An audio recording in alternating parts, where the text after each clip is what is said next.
कसं आहे की आज जे चार्जशीट दाखल झालंय याच्यावरनं आपल्याला कळतंय की हे फक्त आणि फक्त राजकीय दबावापोटीच झालेलं होतं. हे मी का म्हणतेय, कारण पहिलं तर खंडणी, ॲट्रॉसिटी आणि हत्या हे तिन्ही गुन्हे जे वेगवेगळे केले गेले होते ते कधीही वेगळे नव्हते, असं आम्ही पहिल्या दिवशीपासून म्हणतोय. की त्याच्या मागचे सूत्रधार कराड आहेत हे पहिल्या दिवशीपासून अख्खा महाराष्ट्र म्हणतोय. पण आत्ताच्या घटकेला हे जे चार्जशीट आहे त्यातनं ते सिद्ध झालंय. आता 29 तारखेला खंडणीचा फोन सुदर्शन गुलेंच्या फोनवरनं झाला होता, हे सिद्ध झालं. 6 तारखेला अवाधाच्या परिसरात मारामारी झाली, त्यानंतर या सगळ्या मंडळींवर गुन्हे दाखल झाले होते. तेव्हा बालाजी तांदळे नावाच्या एका माणसाने त्यांचे बेल करून त्यांना सोडवून घेतलं. सोडवल्याबरोबर दुसऱ्या दिवशीपासून म्हणजे 7 तारखेपासून सुदर्शन गुळे आणि वाल्मिक कराडचे 7 तारखेला बैठक फोन कॉल झाले होते. त्याच्यात असं ठरलं की उद्या कोणी उठेल आणि आपली जी दहशत आहे ती संपवण्याचा प्रयत्न करेल, तर अशा माणसाला अद्दल घडली पाहिजे, हे जे ते म्हणाले.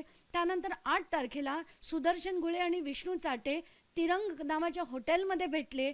हे सगळे जेव्हा डिटेल्स बाहेर येत आहेत ते बघून मला अतिशय शॉकिंग वाटते की तिरंग हॉटेलमध्ये बसून हे ठरवतात की आता जर संतोष देशमुख मध्ये आले तर त्यांना संपवायचं.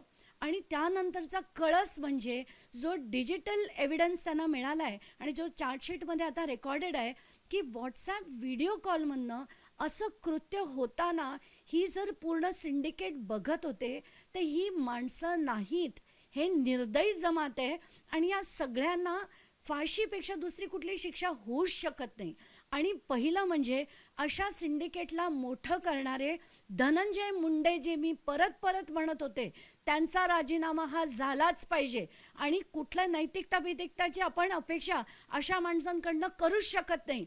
आता जर लाज वाटत असेल तर फडणवीसांनी आणि अजित पवारांनी तातडीने यांचा राजीनामा घ्यावा, नसतील देत तर त्यांना बडतर्फ करावं, अशी थेट मागणी करते. आणि he should also be tried, कारण अशा लोकांना वाचवण्याचा आटोकाट प्रयत्न हा धनंजय मुंडेने केला होता. एबीपी माझा, उघडा डोळे बघा नीट.